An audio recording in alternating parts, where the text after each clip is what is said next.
My wife treated me as a backup plan and cheated with a wealthy businessman, so I exposed her true face.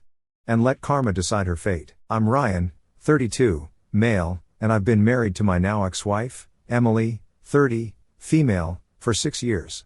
On paper, we were the perfect couple. I'm a senior project manager at a top firm, pulling in 6 figures, working insane hours to give Emily the lifestyle she's always wanted. But let me be clear about something. Emily's influencer career didn't just happen. I made it happen. When we first got married, she didn't know what she wanted to do with her life. All she did was shop with my money, bouncing from one hobby to the next. Given my social status, I've always believed that a successful man deserves a partner who is equally accomplished. I didn't want her to just sit at home, shopping or scrolling aimlessly on her phone. I wanted her to have something meaningful. That's when I started encouraging her to find her purpose. Social media seemed to click for her, and I threw everything I had into helping her succeed. I invested in her brand, bought her the best camera equipment, paid for classes on photography and video editing, and even covered the cost of her first marketing campaigns to grow her audience. Every time she needed a new outfit for a photo shoot or tickets to some exclusive event, I made it happen. I worked extra hours, sacrificed vacations, and lived with constant stress so she could build this dream. And it worked. Her follower count skyrocketed, brands started reaching out, and she was finally doing something she loved, or at least, that's what I thought. The cracks started showing about 2 months ago. At first, it was little things. Emily started pulling away emotionally and physically. She'd be glued to her phone during dinner, laughing at memes or texting someone constantly. She stopped posting pictures with me on her social media. In fact, she went so far as to archive all the photos that showed we were married. It's better for the brand, she'd say when I asked about it. It stung, but I figured she knew her business, and I wanted to be the supportive husband. I noticed other changes too. She started dressing differently, edgier, like she was trying to appeal to a younger, single audience. She was going to more influencer events, ones that ran late into the night, and always insisted they were just for networking. I'd wake up at 2 a.m. to find the bed empty and hear her creeping back into the house, claiming it was just work stuff. I didn't want to come off as insecure or controlling, so I let it slide, convincing myself I was imagining things. Then, one night, she sat me down in the living room. She looked nervous, chewing her lips, her phone face down on the table, a rare sight. "We need to talk," she said, avoiding eye contact. I've had enough experience with bad news to know nothing good comes from that phrase.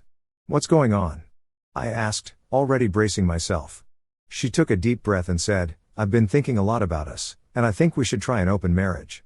I just stared at her, trying to process what she was saying. It was like my brain short-circuited. "An open marriage?" I repeated, making sure I heard her right. She nodded quickly, like she'd rehearsed this. "It could be good for us. Think about it. We're both so busy, you with work, me with my brand. This way, we can explore and still stay together. It could make us stronger." I couldn't believe what I was hearing. "Explore?" I said, my voice sharp. "Are you serious right now, Emily? We've been married for 6 years. I've been killing myself working to give you the life you want, and now you're telling me you want to sleep with other people?" Her face fell, like she didn't expect me to react that way. "It's not just about that," she said quickly. "It's about freedom and connection. It's not that I don't love you." "Stop," I interrupted. "Just stop. Do you even hear yourself? How is this supposed to make us stronger? You're basically saying I'm not enough for you." "That's not what I mean," she said, tears welling up in her eyes. I feel like we've grown apart, and this could help." I stood up, needing to put some space between us. My head was spinning, but her words were starting to connect some dots. The hidden social media posts, the late nights, the sudden wardrobe change, it all made sense now. She was already acting like she wasn't married. How long had this been going on in her mind? Was there already someone else? "Ryan, please," she said, standing up and reaching for my arm. "We can talk about it. We can set boundaries." "No," I said firmly, pulling away.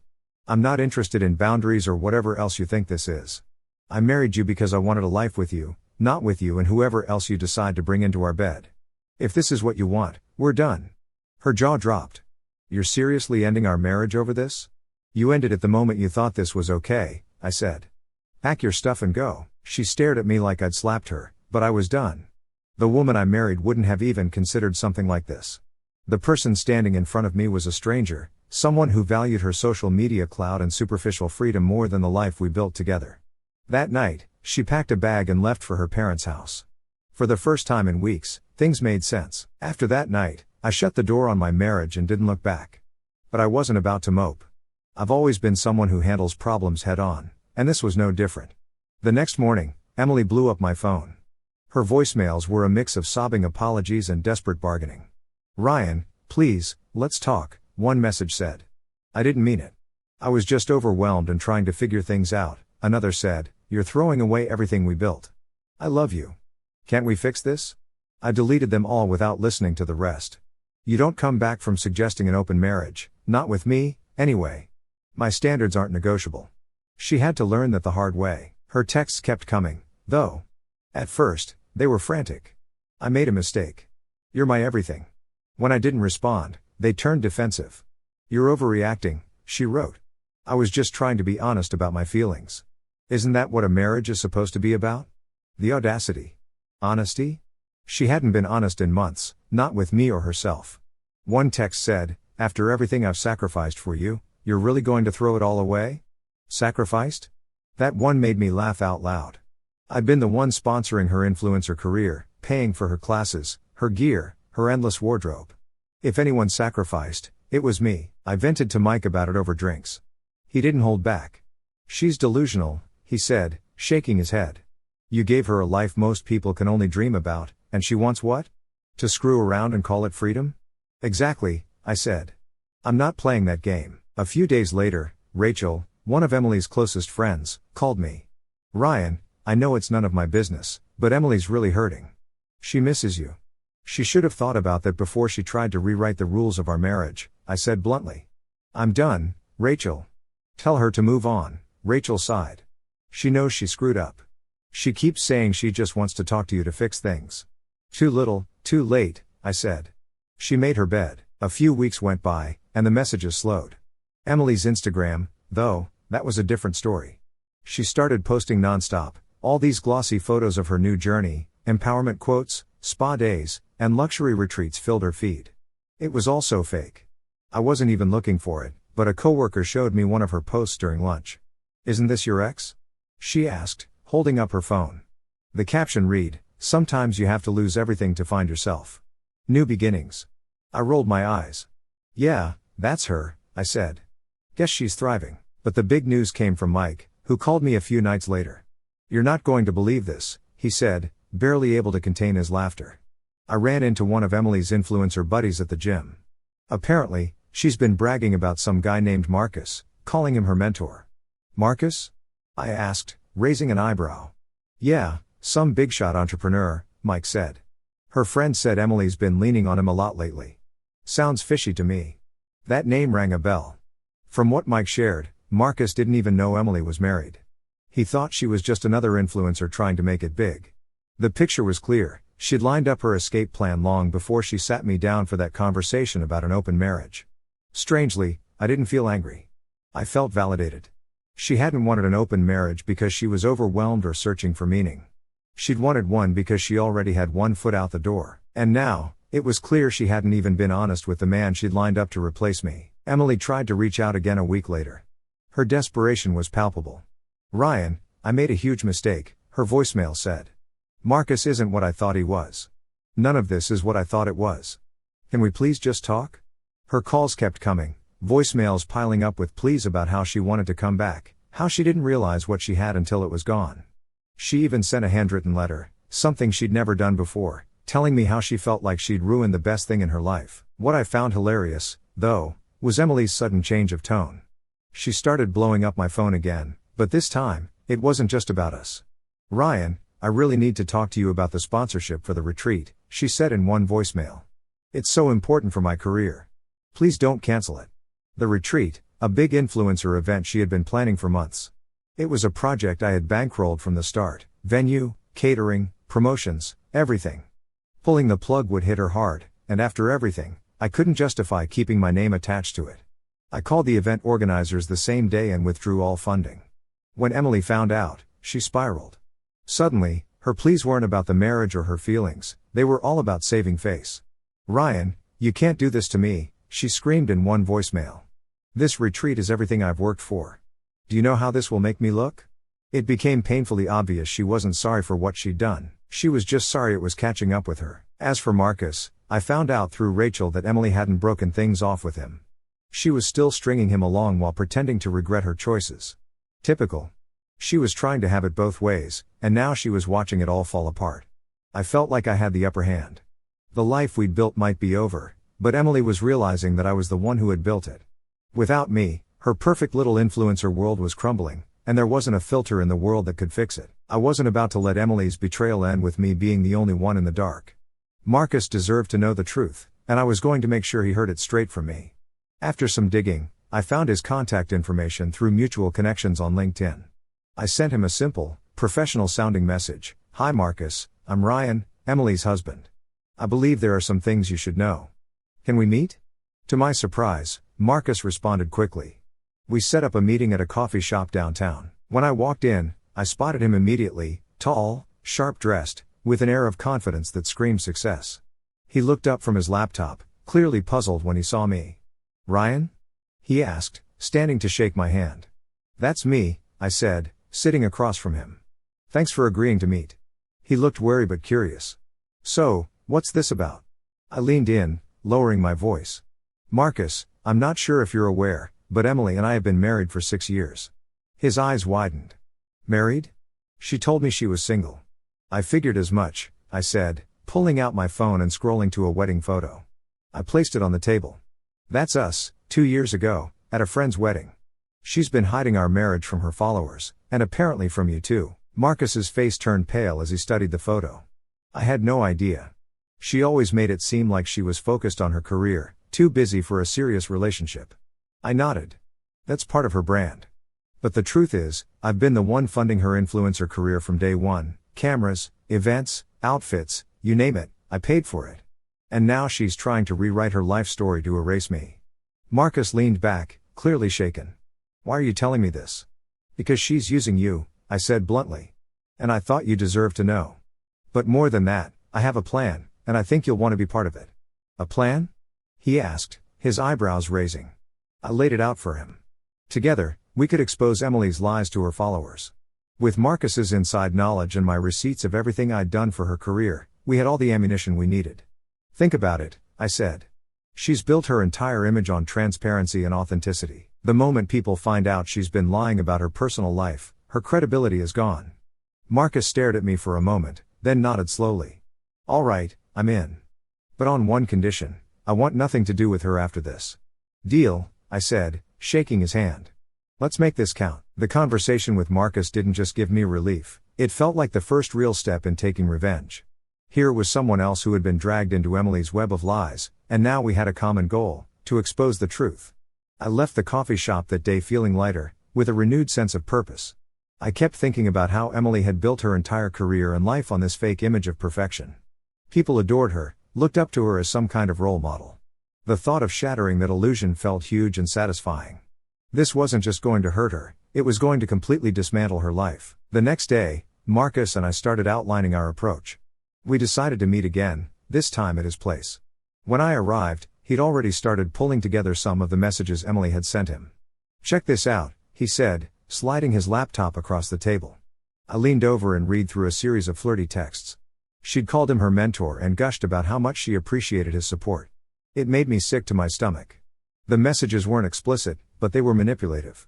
She'd clearly been stringing him along, playing the part of the ambitious, single influencer who just needed a little guidance. "This is gold," I said, scrolling through the screenshots. "But we need more if we're going to make this stick." "I've got more," Marcus said, pulling up another folder on his computer. This one was full of photos from events they'd attended together. She'd always posed strategically, making sure to crop out her ring or avoid any shots that might suggest she wasn't single. "Unbelievable," I muttered. "She's been doing this for months, hasn't she?" Marcus nodded. "At least. Honestly, I feel like an idiot for not seeing it sooner." "You're not an idiot," I said. "She's good at this. It's what she does. But now we're going to turn the tables." We spent hours that day organizing everything. I pulled up my own files, financial records, old photos, even emails from when I'd first helped her get started. The deeper we dug, the clearer it became that Emily had been planning this for a long time. She'd started phasing me out of her life well before she brought up the idea of an open marriage. It wasn't about exploration or freedom, it was about crafting a narrative that didn't include me. By the end of the day, we had a mountain of evidence. Marcus leaned back in his chair, looking exhausted but satisfied. All right, he said, what's the next move? We sit on this for now, I said. I want to make sure we do this right. No rushed decisions. Marcus nodded. Agreed. This has to be airtight. Emily thought she was untouchable, and honestly, it was hilarious, the arrogance, the overconfidence. It oozed out of everything she did. She wasn't smart, she was just so full of herself that she assumed everyone else was too dumb to notice her schemes. She thought she'd outsmarted me, outmaneuvered Marcus, and built herself this unshakable empire. But the truth? She was as subtle as a brick to the face. Over the next week, Marcus and I went to work. It wasn't just about collecting evidence, it was about connecting the dots, building the full picture of just how reckless Emily really was. Marcus started with the digital side, screenshots of DMs, texts, and every painfully obvious move she'd made to hide her marriage from her followers. I took on the financials, receipts, invoices, bank transfers, all the proof of how much I'd poured into her influencer career. The more we uncovered, the more pathetic her whole charade became. Look at this, Marcus said one night, pulling up a text Emily had sent him. In it, she called him her rock and thanked him for always being there. She's ridiculous, I said, shaking my head. She said the exact same thing to me a month before she brought up the open marriage crap. It's like she's copy-pasting, Marcus said, rolling his eyes. She thinks it's working. She probably is sitting somewhere right now, patting herself on the back for being such a genius, I said. The thing was, Emily didn't even bother covering her tracks properly. Her lies were sloppy, her manipulations obvious. She wasn't careful, she just assumed no one would call her out. Like at events where she'd crop her wedding ring out of photos but leave little details that anyone paying attention could spot. Or the way she'd flirt with Marcus in texts while asking me for money in the same breath. She wasn't smart, she was lazy. By midweek, we had a shared folder titled The Real Emily. It was packed with files, photos, incriminating texts, and financial records that laid bare how much of her career was built on my dime. Each file was like another nail in her coffin. Marcus and I couldn't help but laugh at how easily the pieces came together. She's going to lose it when this drops, Marcus said, scrolling through the folder. She'll probably try to spin it, though. Let her, I said. She can't spin her way out of this. It's too much. The plan was simple. We'd start with the texts, let people see how fake she was. Then we'd follow up with the financials, showing how she'd used me as her personal ATM. The photos would come last, the final proof that her whole image was a lie. Emily thought she was untouchable. She was about to find out just how wrong she was. By Friday, everything was ready. We timed it perfectly. Emily had a live Q&A scheduled for that weekend, the kind of event where she pretended to be real with her followers. It was the perfect moment to drop the bomb. She's going to squirm, Marcus said with a grin. Good, I said.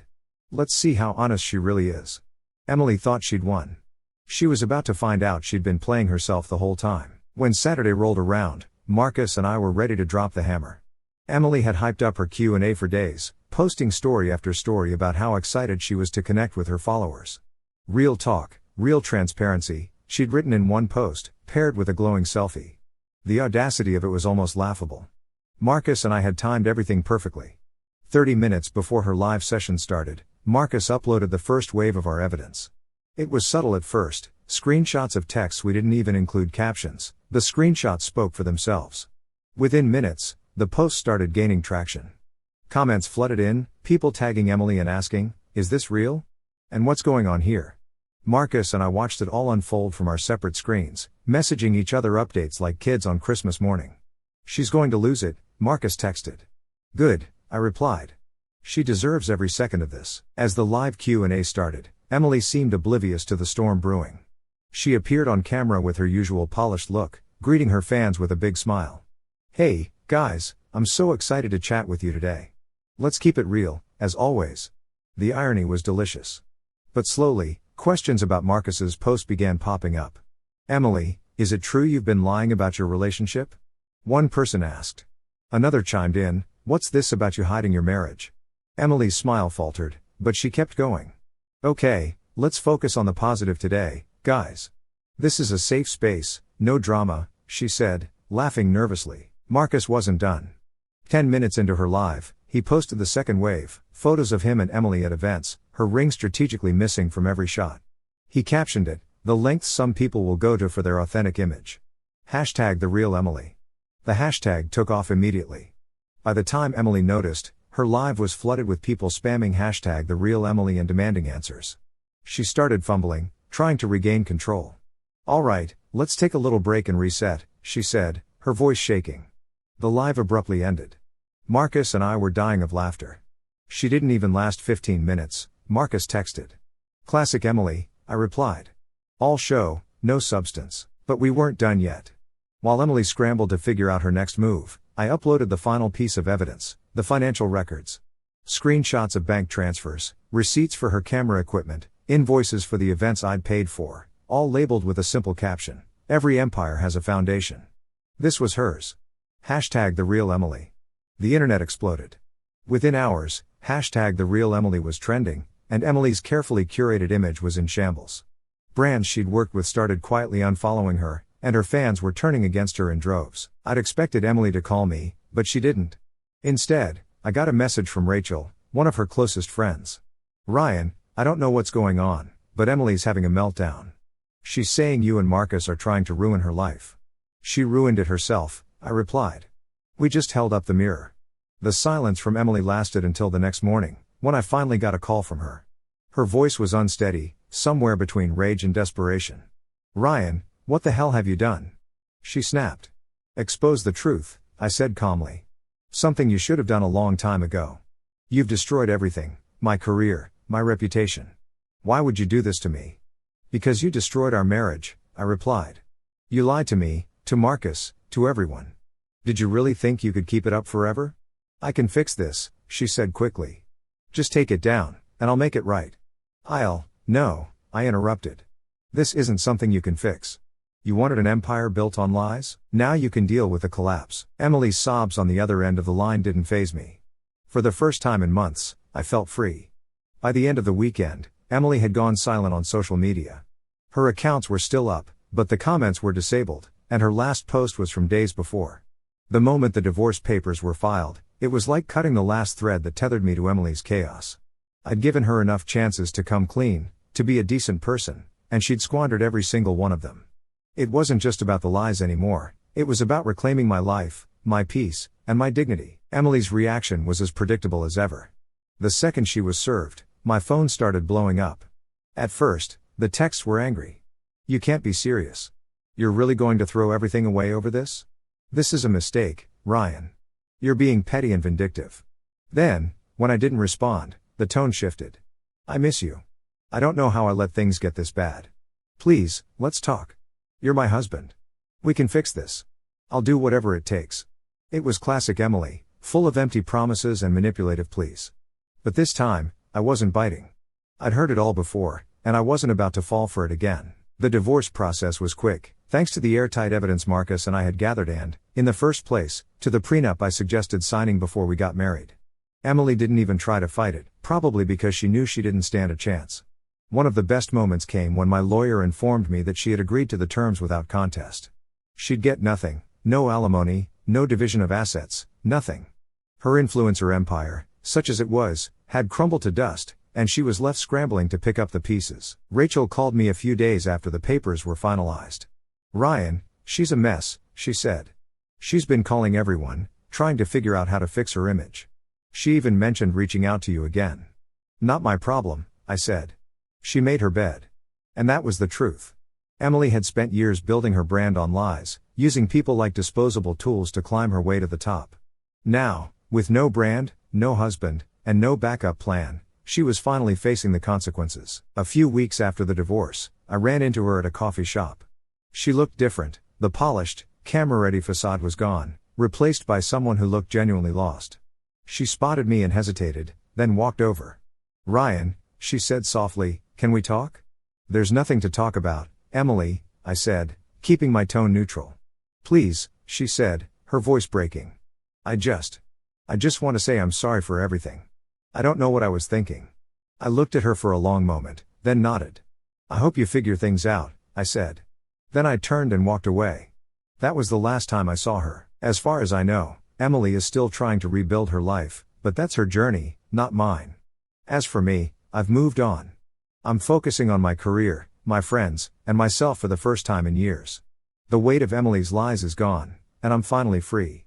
Sometimes people ask if I regret it, exposing her, divorcing her, walking away. The answer is always the same, not for a second.